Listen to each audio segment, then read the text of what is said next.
Lyca production Subaskaran தயாரிப்பில் அறிமுக இயக்குனர் AR ஜீவா இயக்கத்தில் அனுபமா பரமேஸ்வரன் நடிப்பில் லாக்டவுன் டிசம்பர் 5 முதல் திரையரங்குகளில். திருவண்ணாமலையில் மகா தீபத்தை காண கூட்டம் அலைமோதுகிறது. கூடுதல் தகவல்களை வழங்குவதற்காக களத்திலிருந்து செய்தியாளர் மோகன்ராஜ் இணைந்திருக்கிறார். மோகன்ராஜ், தற்போது வரையில் திருவண்ணாமலைக்கு தோராயமாக எவ்வளவு பேர் வந்திருக்கிறார்கள்? மக்கள் கூட்டம் அதிகமாக இருக்கும் என்பதால் பாதுகாப்பு ஏற்பாடுகள் என்னென்னவெல்லாம் செய்யப்பட்டிருக்கின்றன? என்னென்ன அறிவுறுத்தல்கள் வழங்கப்பட்டிருக்கின்றன மக்களுக்கு?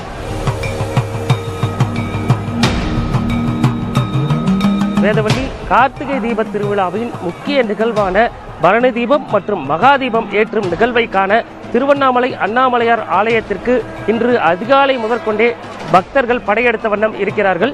தற்போதைய நிலவரம் வரை கிட்டத்தட்ட 5 லட்சம் பக்தர்கள் வந்திருக்கலாம் என்று கூறப்படுகிறது. குறிப்பாக இன்றைய தினம் மட்டும் 45 லட்சம் பேர் திருவண்ணாமலைக்கு தரிசனத்திற்காக வருவார்கள் என்று மாவட்ட நிர்வாகம் சார்பில் ஏற்கனவே அறிவிக்கப்பட்டிருந்தது. அதன் அடிப்படையில் தற்பொழுது அதிகாலை நேரத்திலிருந்தே பக்தர்கள் வருகை இருந்த சூழ்நிலையில் தற்பொழுது பக்தர்கள் வருகை என்பது படிப்படியாக அதிகரித்திருக்கிறது. நாம் பார்க்கக்கூடிய இந்த ராஜகோபுரம் சாலை கிட்டத்தட்ட 1.5 கிலோமீட்டர் நீளத்திற்கு காணும் இடமெல்லாம் மனித தலைகளாக காட்சியளிக்கக்கூடிய ஒரு காட்சியை தான் தற்பொழுது நமது ஒளிப்பதிவாளர் விஜய் காட்சிப்படுத்திக் கொண்டிருக்கக்கூடிய அந்த காட்சிகளை இப்போ பார்த்துக்கிட்டு இருக்கோம். அதாவது காலை முதற்கொண்டே வந்த பக்தர்கள் கூட்டமானது தற்பொழுது மேலும் அதிகரித்து ஒரு பாடலில் கூறுவது போல கோயில் அருகினில் கூடிய கூட்டம் தலையா கடல் அலையா என்ற கூற்றுக்கு ஏற்ப இந்த பகுதியில் ஏராளமான பக்தர்கள் வெள்ளம் கூடியிருக்கக்கூடிய காட்சிகளை இப்ப நாம பார்த்துக்கிட்டு இருக்கோம். ஏற்கனவே இன்று அதிகாலை கோயிலில் பரணி தீபம் ஏற்றப்பட்டது. இதனைத் தொடர்ந்து மகாதீபம் மலை உச்சியில் 2268 அடி உயரம் கொண்ட மலை உச்சியில் மகாதீபம் ஏற்றுவதற்கான முன்னேற்பாடுகள் தற்பொழுது நடைபெற்றுக் கொண்டிருக்கிறது. குறிப்பாக சற்று நேரத்துக்கு முன்பாக கோயிலில் இருந்து கையிலை மேல வாத்தியங்கள் முழங்க மகாதீபம் ஏற்றுவதற்கான காடா துணி உள்ளிட்ட பொருட்கள் இங்கே ஊர்வலமாக எடுத்துச் செல்லப்பட்ட காட்சியை பார்க்க முடிந்தது. பக்தர்கள் அனைவரும், அதாவது கிரிவலம் சென்ற பக்தர்கள் அனைவரும் அந்த மங்கள பொருட்களை தொட்டு வணங்கி இறைவனை தரிசிக்கக்கூடிய காட்சியும் காண முடிந்தது. அது மட்டுமல்லாமல் கிரிவலம் செல்லும் பக்தர்கள் இன்று மாலை மகாதீபத்தை காண்பது ஒரு பக்கம் இருந்தாலும் கூட பல்வேறு நேர்த்தி கடன்களை செலுத்தக்கூடிய பக்தர்களும் இருக்கிறார்கள். குறிப்பாக குழந்தை வரம் வேண்டி வேண்டுதல் வைத்த பக்தர்கள் தனது குழந்தைகளை கரும்பு தொட்டிலில் ஏந்தி வரக்கூடிய காட்சிகள் அதிக அளவில் பார்க்க முடிகிறது. அதே போல தேர் இழுத்து வரக்கூடிய பக்தர்கள் என இவ்வளவு பக்தர்கள் கூட்டத்தின் நடுவிலும் கூட இப்படி நேர்த்தி கடன் செலுத்தக்கூடிய பக்தர்களும் வந்து கொண்டுதான் இருக்கிறார்கள். பாதுகாப்பு ஏற்பாடுகளை பொறுத்தவரை ஏற்கனவே நான் குறிப்பிட்டது போல 45 லட்சம் பக்தர்கள் அப்படிங்கிறது அதிக அளவிலான எண்ணிக்கை என்ற அடிப்படையில் வடக்கு மண்டல ஐஜி அஸ்ராகர் தலைமையில் ஏற்கனவே இங்கே காவல்துறையினர் குவிக்கப்பட்டிருக்கிறார்கள். கிரிவலம் செல்லும் அந்த 14 கிலோமீட்டர் பாதையில் பல இடங்களில் முகாம்கள் அமைத்து காவல்துறையினர் தொடர் பாதுகாப்பு பணியில் ஈடுபட்டு இருக்காங்க. அது மட்டுமல்லாமல் பக்தர்களுக்கு உதவிடும் வகையில் ஒவ்வொரு இடத்திலும் காவல்துறையினர் உதவிகளையும் செய்து வருகிறார்கள். அதற்கேற்றாற்போர் மே ஐ ஹெல்ப் யூ என்ற வாசகத்தோடு அந்த குடில்கள் அமைக்கப்பட்டிருக்கிறது. காவல்துறையினர் தொடர்ந்து சீருடை மற்றும் சீருடை இல்லாத சாதாரண உடையிலும் இந்த கூட்ட நெரிசலில் கண்காணிப்பு பணியில் ஈடுபட்டு வருகிறார்கள். பக்தர்களை பொறுத்தவரைக்கும் குறிப்பாக சுகாதாரத்தை பேணி காக்க வேண்டும் என அறிவுறுத்தல்கள் மாவட்ட நிர்வாகம் சார்பிலும் காவல்துறை சார்பிலும் தொடர்ந்து வழங்கப்பட்ட போதிலும் பல இடங்களில் அன்னதானம் வழங்கப்படுகிறது. அவ்வாறு அன்னதானம் வாங்கும் பக்தர்கள் அதனை உட்கொண்டு விட்டு அந்த பாக்குமட்டை தட்டுகளை அப்படியே சாலையில் வீசி எறிவதும் சாலை தடுப்புகளுக்கு மேலே வைப்பதுமான ஒரு அலட்சிய போக்காக இருக்கிறார்கள். இத்தனை லட்சம் பக்தர்கள் வரக்கூடிய இடத்தில் சுகாதாரத்தை பேணி காக்க வேண்டியது பக்தர்களின் பொறுப்பு அப்படிங்கிற அடிப்படையில் அதையும் கடைபிடிக்க வேண்டும் என தொடர்ந்து காவல்துறையினர் அறிவுறுத்தி வராங்க.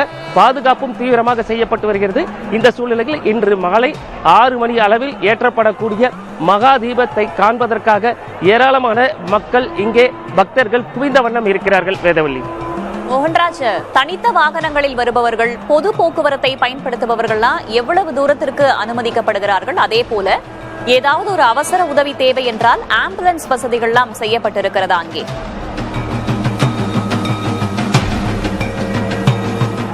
பொதுவாக ஒரு மாதத்தில் பௌர்ணமி என்றாலே கிரிவலம் செல்வதற்காக திருவண்ணாமலையில் ஏராளமான பக்தர்கள் வருவார்கள். அதற்காக பல்வேறு பகுதிகளிலிருந்தும் தமிழ்நாடு அரசு போக்குவரத்து கழகம் சார்பில் சிறப்பு பேருந்துகள் இயக்கப்படுவது வழக்கம்.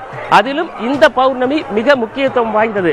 அதன் அடிப்படையில் பார்த்தோம் அப்படின்னாக்கா தமிழக அரசு போக்குவரத்து துறை சார்பில் ஒவ்வொரு மாவட்டத்திலும் ஒவ்வொரு கோட்டத்துக்கு உட்பட்ட பகுதியில் இருந்தும் திருவண்ணாமலைக்கு சிறப்பு பேருந்துகள் ஏற்கனவே அறிவிக்கப்பட்டிருக்கிறது.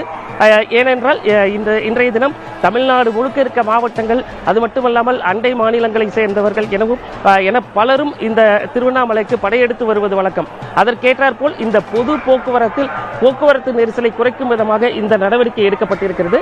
அந்த பேருந்துகள் அனைத்தும், அதாவது பொதுவாக வழக்கமான பேருந்துகள் நிறுத்துவதற்கான ஒரு பேருந்து நிலையம் இருந்த போதிலும் கூடுதல் பேருந்துகள் வரக்கூடிய சூழலில் அந்த பேருந்துகளை ஒரு குறிப்பிட்ட எல்லைக்கு முன்பாக நிறுத்துவதற்காக 26 இடங்களில் தற்காலிக பேருந்து நிலையங்கள் அமைக்கப்பட்டிருக்கிறது.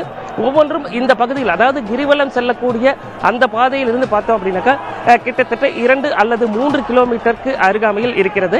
இந்த இடைப்பட்ட தூரத்துக்கு முன்பாகவே பொது போக்குவரத்து நிறுத்தப்படுகிறது. அதே போல பல இடங்களில் திருவண்ணாமலைக்கு உள்ளே வரக்கூடிய செங்கம் சாலை, பெங்களூரு சாலை, சேலம் சாலை உள்ளிட்ட பல பகுதிகளிலும் காவல்துறையினர் தடுப்புகள் அமைத்து கிட்டத்தட்ட 6 அடுக்கு, ஒவ்வொரு பகுதியிலும் 6 அடுக்கு தடுப்புகள் அமைத்து பாதுகாப்பு பணி மற்றும் வாகன தணிக்கையில் ஈடுபட்டு இருக்காங்க.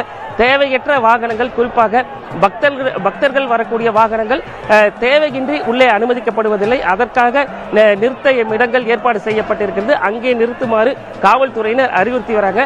காரணம் என்னவென்றால் கூட்ட நெரிசல் அதிகமாக இருக்கக்கூடிய சூழ்நிலையில் வாகனங்கள் வருவோர் அந்த வாகனங்களில் சிக்கிக் கொள்வதும், அதே போல கிரிவலம் செல்லக்கூடிய பக்தர்களுக்கு இடையூறு ஏற்படும் என்பதால் இந்த நடவடிக்கை எடுக்கப்பட்டிருக்கிறது. வேதவள்ளி, விரிவான தகவல்களுக்கு நன்றி மோகன்ராஜ்.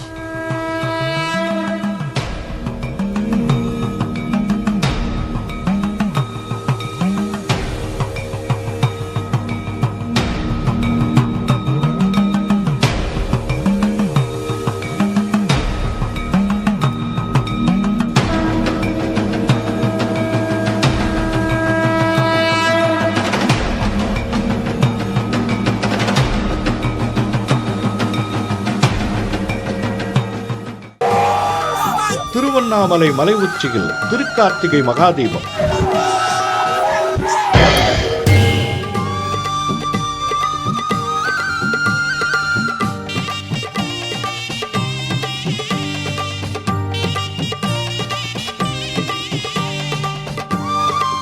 லட்சக்கணக்கான பக்தர்கள் திரளும் கார்த்திகை தீபத் திருவிழா.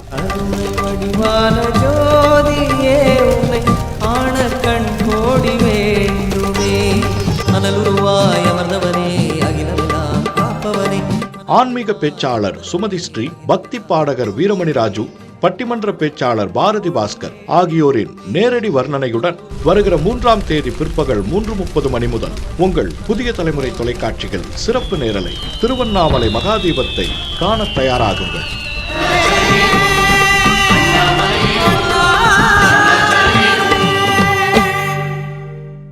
லைகா புரொடக்ஷன் சுபாஷ்கரன் தயாரிப்பில் அறிமுக இயக்குனர் AR ஜீவா இயக்கத்தில் அனுபமா பரமேஸ்வரன் நடிப்பில் லாக்டவுன் டிசம்பர் 5 முதல் திரையரங்குகளில்.